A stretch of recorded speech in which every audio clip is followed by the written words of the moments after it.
A nossa exposição doutrinária será feita pelo nosso irmão Mica, trabalhador desta casa. Que a espiritualidade amiga o conduza com toda a amorosidade.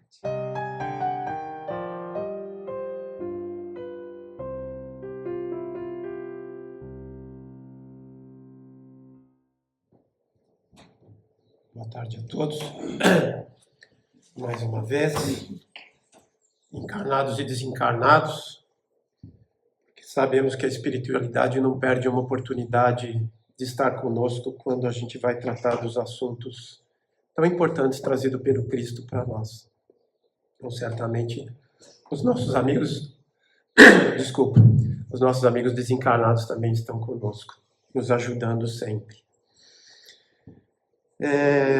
Assegura-nos as obras espíritas que há cerca de aproximadamente 5.000 anos, o governador planetário que vinha gerindo o nosso planeta desde dos primórdios, lá pelos 4 bilhões e meio de anos da formação do planeta, convocou uma centena, se não milhares de espíritos dentro da sua falange, para que pudesse nos trazer e formar a base dos conhecimentos da humanidade.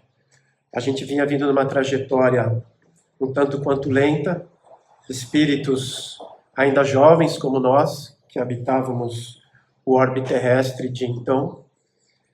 O nosso governador planetário, então, convoca esses espíritos para que viessem nos trazer a luz, para que viessem nos trazer a base do conhecimento da humanidade. Conhecimentos esses relativos à filosofia, através de Aristóteles, Sócrates, Platão, Pitágoras e tantos outros, nas artes, na ciência, o próprio Pitágoras, quem estudou matemática, lembra lá do tal do teorema, né, esse mesmo. Tantos outros cientistas que compuseram a base do nosso conhecimento na antiguidade. A gente vê aquelas pirâmides do Egito 4.000 anos atrás, né, são obras de engenharia muito ricas, né, muito avançadas para a época. Então foram formadas por esses espíritos, foram trazidas por esses espíritos convocados pelo nosso governador planetário que nos ajudaram. E também que vieram formar a base religiosa da humanidade até então. Tantos e tantos profetas vieram, né? Moisés, tantos e tantos outros, Elias, não só nos judeus, mas em todas as civilizações da época, né?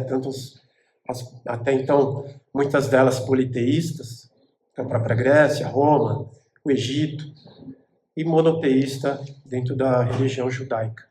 Então, esse governador planetário veio trazendo esses espíritos, esses seres, para que nos ajudassem. E esta ajuda culmina com a própria vinda do governador planetário. Sim, esse espírito que é o governador do nosso planeta, a qual chamamos de Jesus, reencarnou entre nós para que completasse a sua obra que havia começado há algum tempo atrás. Então Jesus vem, nos traz a sua doutrina de amor, de misericórdia, de perdão, amai a Deus sobre todas as coisas e ao próximo como a ti mesmo. E Jesus coroa então esse trabalho, nos deixando todo o legado que conhecemos, ou que pelo menos estamos começando a conhecer e começando a buscar.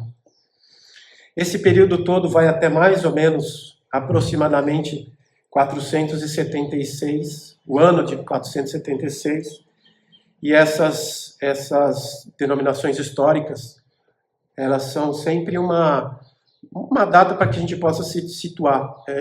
É todo um processo, né? A nossa história nunca termina. São só datas para marcar uma determinada era. E diz-nos, assegura-nos a doutrina e as obras espíritas que a partir de então, a partir de aproximadamente o ano de 476, esses espíritos que haviam vindo para cá para nos ajudar, começam a regressar para as suas orbes de origem, nos deixando a sós, com a nossa capacidade de entendimento até então e com as nossas responsabilidades. E voltam para os seus planetas de origem, para os seus orbes de origem. Começava aí, então, a Idade Média, ou Idade das Trevas, um período muito obscuro da nossa história, onde a religião da época, aos poucos, foi minando o nosso conhecimento sobre as coisas, abandonando e amordaçando a filosofia, rasgando livros dos conhecimentos e calando de vez a ciência. E aqui não cabe nenhuma crítica à religião vigente da época, porque afinal de contas sabemos também, assegurados pela doutrina, através da reencarnação, que talvez tenhamos sido nós mesmos, ou alguns de nós, que estávamos lá naquela época e que ajudamos a construir esse processo pela religião vigente naquele momento. Então não cabe nenhuma crítica, senão a nós mesmos. Culminando até com uma mediocrização da arte. Se a gente olhar a arte antiga, do próprio Antigo Egito, da Grécia, de Roma, uma arte muito rica, o teatro grego, as esculturas de Roma, tudo aquilo foi perdido dentro desse período da Idade Média, não é verdade? Chegamos então, num período de 1000 anos praticamente, até o ano de 1453, com o início da Idade Moderna, mais uma vez, né, dentro dessa questão é apenas uma determinação histórica. E temos aí, a partir de então, um processo de algumas revoluções que vão se estendendo até o final da Idade Moderna e começo da Idade Contemporânea, que é a nossa atual. Né? São aproximadamente 7 revoluções. A primeira delas começa ali na Itália, mais especificamente em Florença, com o Renascimento artístico. Artistas como Rafael, Michelangelo, Leonardo da Vinci, que revolucionam então e trazem, como o próprio nome diz, renascimento, né? Um renascimento da arte, da cultura, tão esquecida nesses últimos 1000 anos da Idade Média. Da Vinci, inclusive, que nos traz não só as suas esculturas, como também várias bases de conhecimento científico, inclusive com esboços do que depois foi inventado por nós, que é o helicóptero. Da Vinci já fazia lá em 1400 e pouco, não sei exatamente a data, mas ele já tinha esboços de vários artefatos científicos. A segunda grande revolução foi a revolução religiosa, através do Martim Lutero, onde ele quebra ali as regras da religião vigente e faz uma nova proposta com novas ideias sobre do que ele entendia ser uma religião correta no ponto de vista dele. Então, a partir dali, há uma quebra de tudo que havia sido conhecido por nós até então. Uma outra revolução que houve foi a revolução do pensamento, muito baseado no iluminismo, que pregava a liberdade, o progresso e também a separação entre a igreja e o Estado. Vamos lembrar que a igreja e o Estado andaram juntos nesse período da Idade Média. Né? A união entre os reis políticos da época, basicamente reis, porque eram feudos, né? E as bases da igreja. Então, o iluminismo pregava essa cisão entre a igreja e o Estado. A próxima revolução foi a revolução filosófica. Várias novas bases filosóficas são trazidas para nós nesse período. Ideias novas, pensamentos novos, novas filosofias, sempre se desvencilhando e se desligando da igreja naquele momento, da religião vigente até então. Depois nós temos a Revolução Política, que culmina com a Revolução Francesa. E ali naquele período, 1789, várias outras revoluções em vários outros países, a própria libertação dos Estados Unidos, né, o seu processo de libertação. As colônias espanholas aqui da América também começam um processo de libertação. E no Brasil, nesse mesmo ano, 1789, tem início a Inconfidência Mineira, também muito baseado no que dizia a Revolução Francesa. Então são vários focos de revoluções políticas dentro do planeta naquele momento.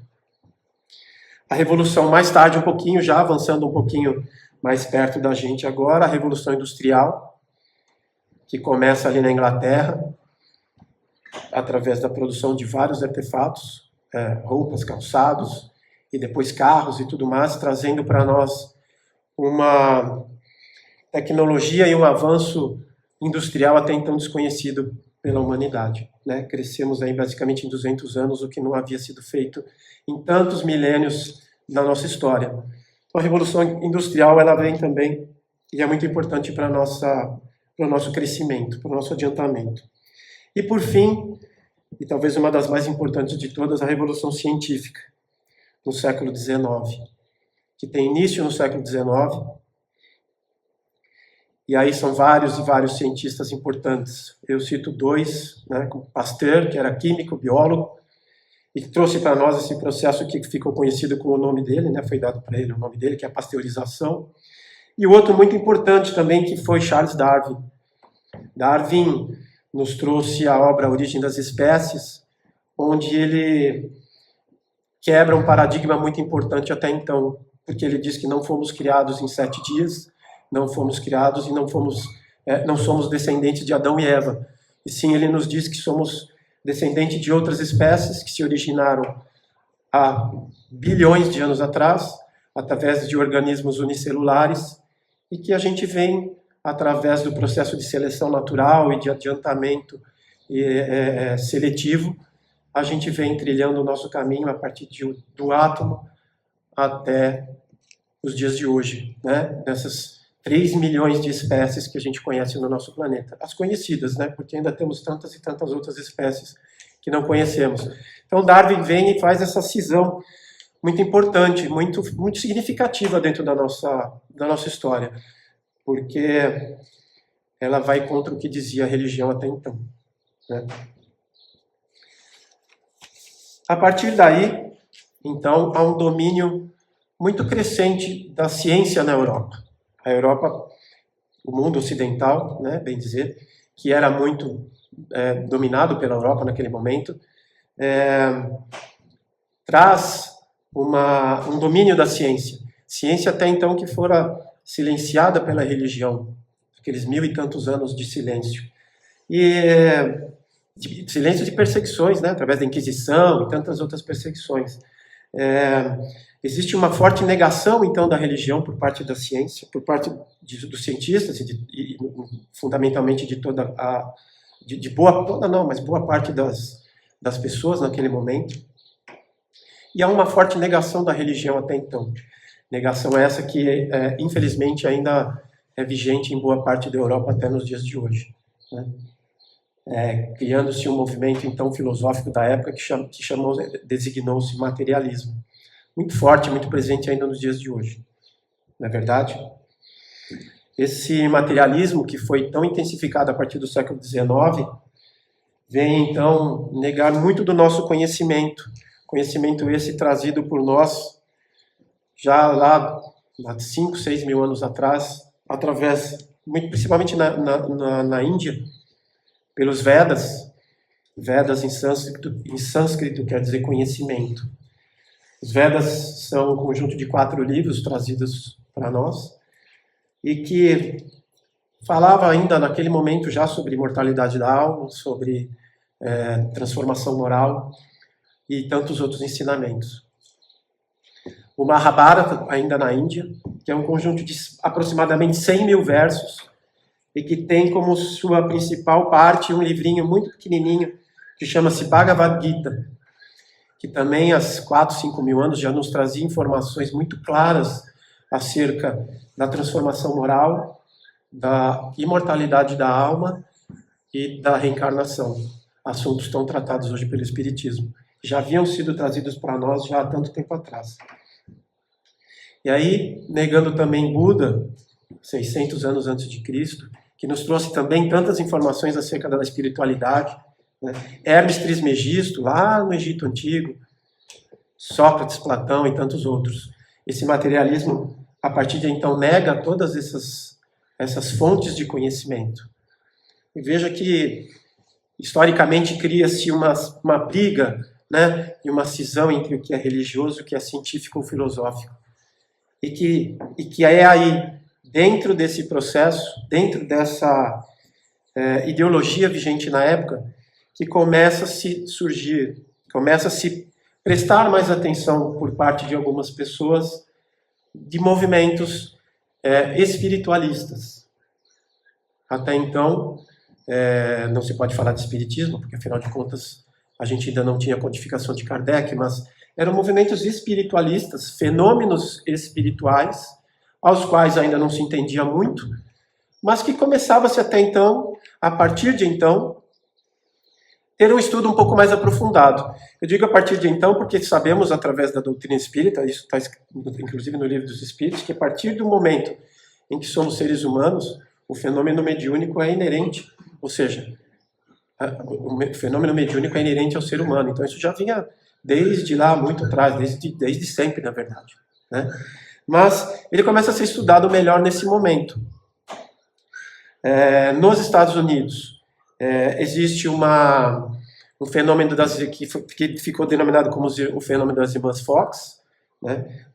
Na cidade de Hydesville, onde 3 irmãs, Kate, Leah e Margaret, elas começam a escutar em casa batidas na parede, e elas começam a se interessar por aquelas batidas, entendem e pensam que existe uma inteligência por ali, começam a fazer perguntas e obter respostas, aonde uma batida na parede queria dizer um sim e 2 batidas na parede queriam dizer não. E intensificam essas comunicações através de números de batidas com letras. Então começam a formar palavras através das batidas nas paredes por esses espíritos.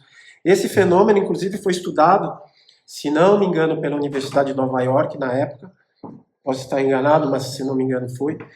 E foi cientificamente comprovado que eram fenômenos verdadeiros, que não existia não existia nenhum truque ali. Eram fenômenos verdadeiros. No mesmo momento em que na Europa começou ali um movimento das mesas girantes, que chamou a atenção de algumas pessoas, mas especificamente um tal de professor Rivaio, que se interessou por aquele fenômeno das mesas girantes, e estudioso que era, cientista que era, pedagogo, autor de vários livros e fluente em várias línguas, portanto um cientista. Ele se interessa por esses movimentos, por esses fenômenos das mesas girantes, e entende, através de pesquisa, através de participar vivamente desses fenômenos, entende que ali existe alguma inteligência por trás daquelas mesas que giravam. E através das suas pesquisas vai se intensificando, e ele conclui que sim, havia uma inteligência ali. A partir daquele momento, ele vai recebendo informações vindas de todos os lugares, basicamente da Europa e da América Nova. E vamos lembrar que naquela época não tinha internet, né? Não tinha e-mail, era tudo por carta.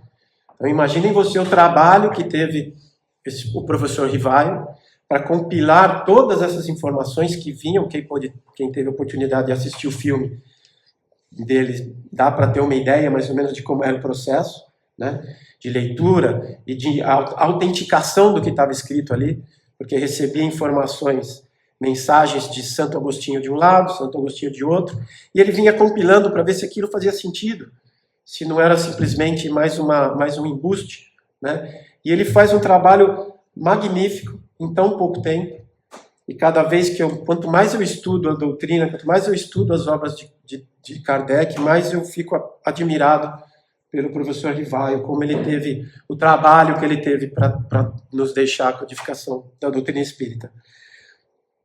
E aí, ele precisava dar um nome para esse livro. O livro não tinha nome. E que livro que ele ia colocar? Porque, afinal de contas, o livro não era dele. Não era ele, não foi ele que fez. Ele simplesmente compilou as ideias a todas essas 1019 perguntas e respostas. Mas o livro não era dele. O livro era dos Espíritos. E é por isso que ele chama, então, esse livro de Livro dos Espíritos. Mas o professor Rivaio também já havia publicado vários livros e ele não queria confundir as coisas. Afinal de contas, como eu disse, o livro não era dele, era dos espíritos. Mas todo livro tem um autor e ele precisava colocar um autor naquele livro. E ele se lembra que ele já havia participado de uma sessão mediúnica e que haviam informado a ele que ele era numa outra encarnação, havia sido um druida. Os druidas eram os sacerdotes de um povo que se chamavam gauleses. Os gauleses habitavam a França antes de a França ser França. E ele era um sacerdote. E naquela encarnação que ele teve, o nome dele era Allan Kardec. Então ele falou assim, poxa, o livro não é meu, mas fui eu que fiz, né? Então ele resolveu colocar o nome de Allan Kardec. E assim, o professor Hippolyte Léon Denis Rivaio ficou mais conhecido como Allan Kardec. E trouxe para nós, no dia 18 de abril de 1857, o Livro dos Espíritos, que é a base da nossa doutrina, 1019 perguntas e respostas. E vejam que interessante, né? Como eu falei para vocês, Darwin trouxe para nós a origem das espécies, mas o livro dele só saiu em 1859. Ou seja, 2 anos antes, na questão 540, Kardec já tratava desse assunto, fazendo a seguinte pergunta para os espíritos.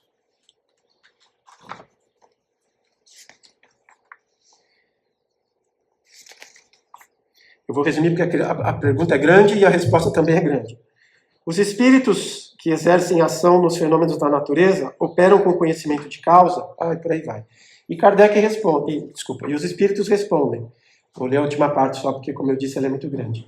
É assim que tudo serve, que tudo se encaixa na natureza, desde o átomo primitivo até o arcanjo, que também começou por ser átomo.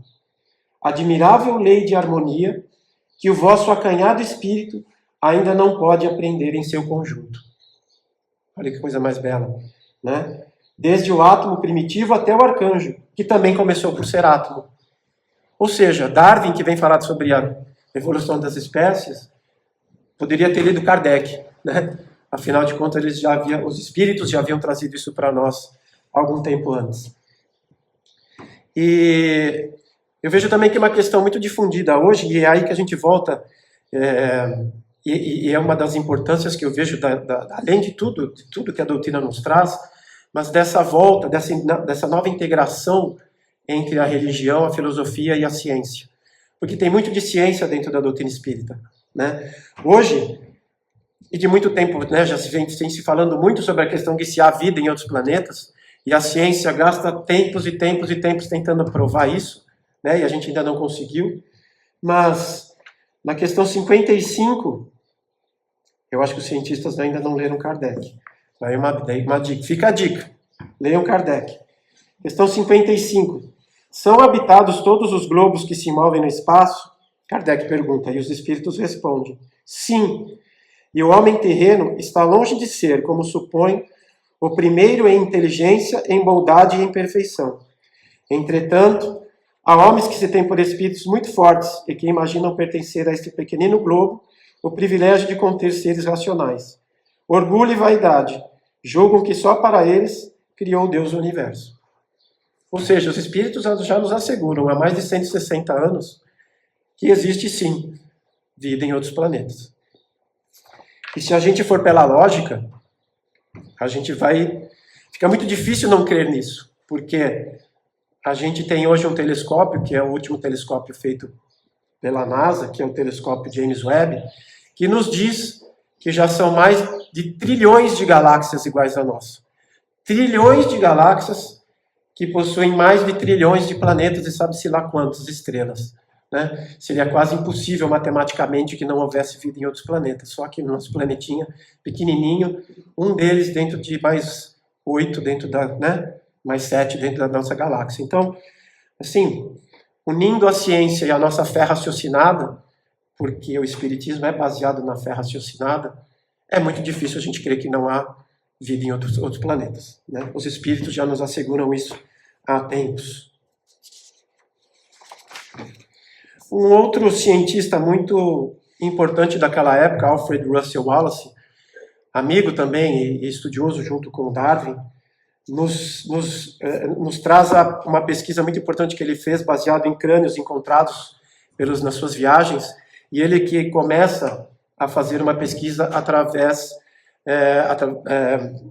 da nossa evolução como espécie humana.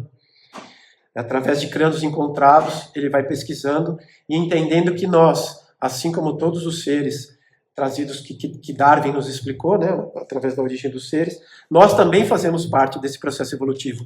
O primeiro encontrado lá foi o que se denominou Homo habilis, um dos primeiros hominídeos, até hoje o que somos Homo sapiens sapiens. Nós temos aí uma trajetória de aproximadamente 2,5 milhões de anos. Então, Alfred Russel Wallace também nos traz essa questão da nossa evolução humana, né? E, inclusive, ele fez algumas pesquisas científicas espíritas, porque talvez influenciado pela sua irmã, que era espírita, ele também tem obras publicadas sobre o espiritismo unido com a ciência, pesquisas científicas espíritas. Então, é nesse quesito que a ciência se une novamente, a doutrina espírita e a religião. Existe, a partir do espiritismo, uma volta, uma junção nova entre a ciência e a religião, e a filosofia. E também, sobre direitos, a doutrina espírita já nos traz há mais de 60 anos assuntos muito atuais, na questão dos direitos iguais, na parte 3 da Lei do Progresso, fala muito sobre a questão da igualdade. As questões 817 e 818, que trazem sobre a questão dos homens e mulheres, da igualdade entre os homens e mulheres. Essa discussão hoje que está tão em voga, é simplesmente a gente pegar Kardec, estudar, olhar, a gente vai ver que é uma coisa muito natural e normal, a igualdade entre nós. Afinal de contas, o espírito não tem sexo, e nós encarnamos ora homens e ora mulheres, para poder, dentro desses gêneros, nos aprimorarmos e termos experiências diferentes entre o que fazem homens e o que fazem mulheres. São experiências diferentes que os gêneros nos trazem. Está aqui tudo explicadinho no Livro dos Espíritos. Questão 829 também, que fala da questão dos escravos. Vamos lembrar que em 1857 foi lançado o Livro dos Espíritos, e no Brasil a escravidão só foi abolida em 1888. Então era uma questão muito em voga na época, onde na questão 829 os Espíritos nos asseguram que homens não devem possuir homens. Então, são tantos e tantos assuntos tratados pela doutrina espírita, não só no Livro dos Espíritos, mas no Livro dos Médiuns, no Evangelho segundo o Espiritismo, na Gênesis e tal, em todos eles, no Céu e Inferno. E o principal, dentre tantas coisas, é realmente essa junção, a nova junção entre a filosofia, a ciência e a religião. Vivemos, então, a partir dessa nova doutrina, uma nova era de união entre esses 3 níveis de conhecimento. Mas o conhecimento espírita, ele não para por aí. Ele nos traz a possibilidade, através das suas verdades, de oferecer a todos nós a capacidade de enxergar a vida a partir de um ângulo diferente. A doutrina nos traz um novo ângulo de visão acerca de tantos e tantos assuntos abordados por ela, né? A capacidade de não somente conhecer, mas de entender a si mesmo de uma outra forma. Ela é uma doutrina filosófica, porque nos explica de onde viemos, quem somos e para onde vamos. Então ela nos traz uma nova abordagem, uma abordagem diferente de quem somos nós. Como lidar comigo mesmo, como buscar o meu entendimento e, através disso, buscar o meu trato com outras pessoas, com os meus irmãos. Vamos lembrar que Jesus foi o primeiro de todos os grandes das grandes personalidades que habitaram o planeta Terra, com certeza a maior de todas, que nos disse que Deus é nosso Pai. E o que isso muda na nossa percepção de nós mesmos? Quando Jesus diz que Deus é nosso Pai, quer dizer que nós somos irmãos. Todos nós somos irmãos, porque viemos do mesmo Pai. Isso muda a minha forma de abordagem perante o meu semelhante. Ele não é mais um simples desconhecido, mas sim meu irmão. E a doutrina espírita nos resgata. E ela deve ser entendida. E ela deve ser vivida. Não só entendida, mas vivida. Não adianta a gente ter o conhecimento e não aplicá-lo, né? Não adianta eu ler as obras todas e não colocá-las em prática. De pouco adiantaria eu ter muito conhecimento e não vivenciá-lo. Seria uma questão somente minha, egoística, de ter um conhecimento, mas a importância é colocá-lo em prática. E ela, através da fé raciocinada, nos ensina a sermos melhores, tanto no trato comigo, quanto no trato com o meu semelhante. E talvez um dos maiores ensinos que a doutrina espírita nos traz, assim como eu falei para vocês, outras doutrinas que já haviam vindo antes, é a imortalidade da alma. É a capacidade de sabermos que somos seres imortais. É o entendimento de saber que a morte não existe. O contrário da morte não é vida. O contrário da morte é nascimento. A gente nasce e a gente morre, porque a vida continua. A vida é uma só. A partir do momento em que Deus nos cria, nos relata o Livro dos Espíritos que nascemos, somos criados simples e ignorantes. A partir desse momento já existe vida, e a vida é imortal. Essa imortalidade é um dos grandes presentes que Deus nos dá. E um outro grande presente que Deus nos dá também é sabermos que estamos fadados a sermos felizes. Apesar de tudo que passamos, apesar de todas as dores que temos, e as dores muitas vezes são trazidas para nós, até por conta das leis de causa e efeito, né? Tudo que nós plantamos lá atrás, estamos colhendo hoje, mas muitas vezes não só por isso. A dor, às vezes, ela vem para nos acender um sinalzinho amarelo de que alguma coisa precisa ser mudada. Alguma coisa não está certa. E muitas vezes essas dores vêm para nos alertar. E elas vêm. As dores são inevitáveis, elas vêm para todos nós. Mas a doutrina também nos explica que temos que ser resilientes. Por isso que ela é muito consoladora, porque ela nos explica, ela nos dá o entendimento do porquê que estamos passando por essas questões. E de que tudo passa. Essas dores também vão passar. E a vida continua, porque somos seres imortais. A gente tem que ser resiliente. A gente tem que ser o bambu. Que nem o bambu, sabe? Bambu, venta, aquele ventinho forte, e aqui venta para burro, né? Venta, e o bambu entorta, mas ele não quebra. Já o carvalho, por exemplo, que é uma árvore enorme, gigante, mas ela se dobra contra o vento e ela quebra. Então a gente tem que ser resiliente, a gente não pode quebrar. Sabe aquela buchinha de lavar louça? Né?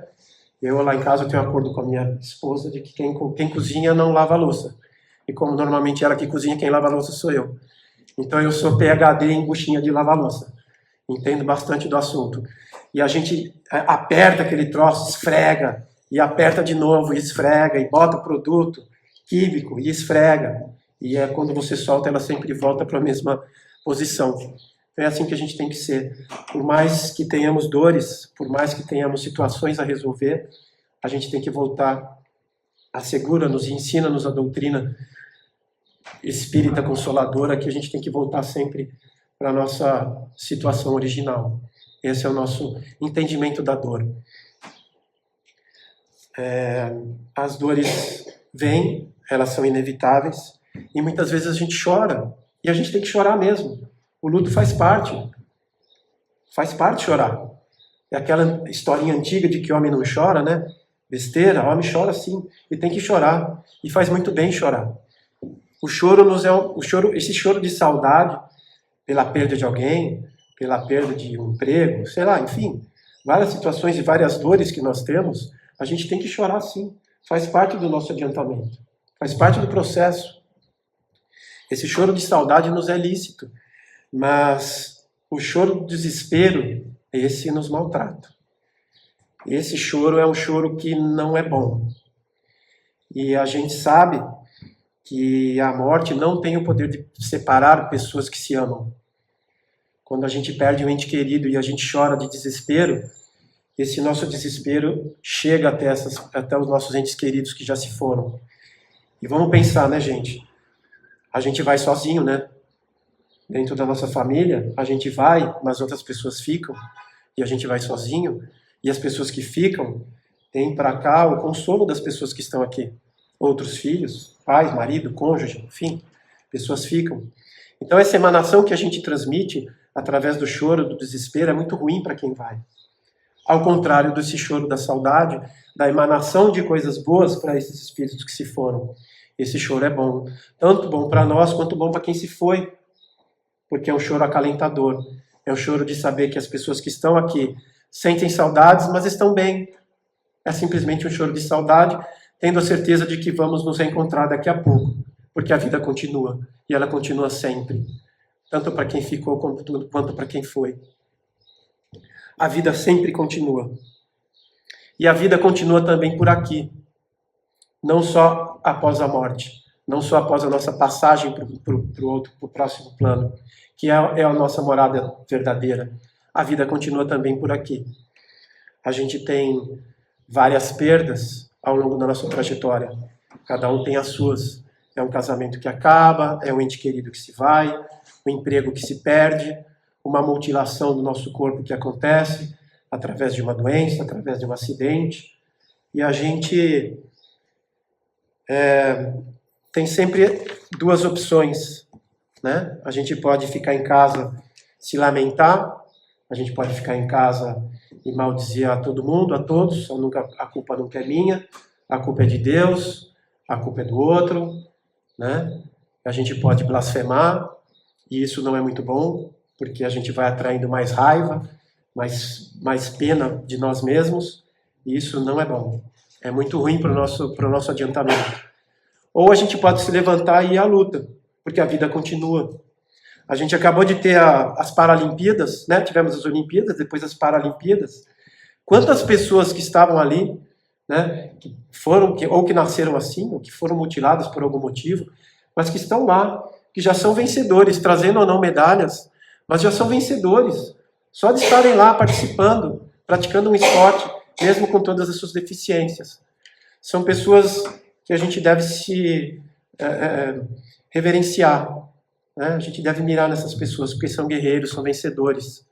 Porque a vida continuou, apesar daquele reverso que aquelas pessoas têm. Então eu vejo muita força, muita coragem nessas pessoas. Eu admiro muito esses atletas. Eu sou skatista, né? Sou surfista, sou skatista. Sou um skatista meio aposentado, que andei percebendo, quanto mais velho eu fico, eu percebo que o chão está mais duro. Então eu tenho abandonado o skate. Mas tem um skatista muito conhecido, que chama-se Christian Rossoy.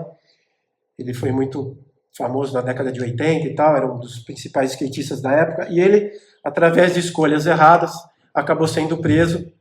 Ficou 5 anos na cadeia. E quando ele saiu, um repórter foi entrevistá-lo e ele disse: poxa, mas como é que foi essa sua estada na cadeia, né? Como é que foi essa mudança para você? Porque a sua vida acabou naquele momento.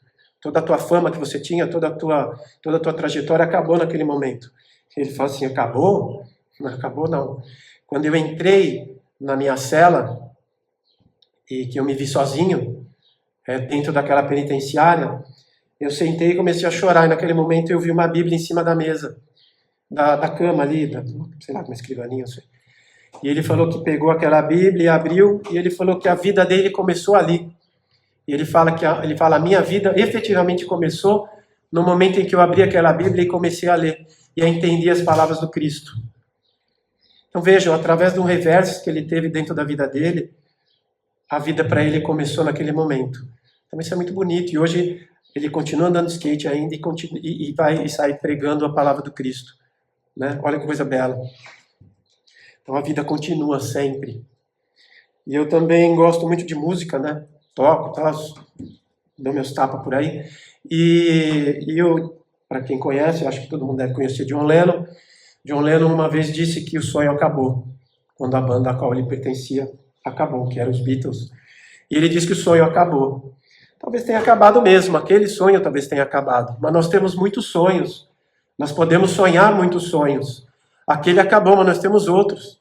Vamos sonhar novos sonhos. Se o sonho acabou, vamos sonhar outros. Talvez aquele sonho já não era mais para mim. Talvez aquilo que eu sonhei não era para mim naquele momento.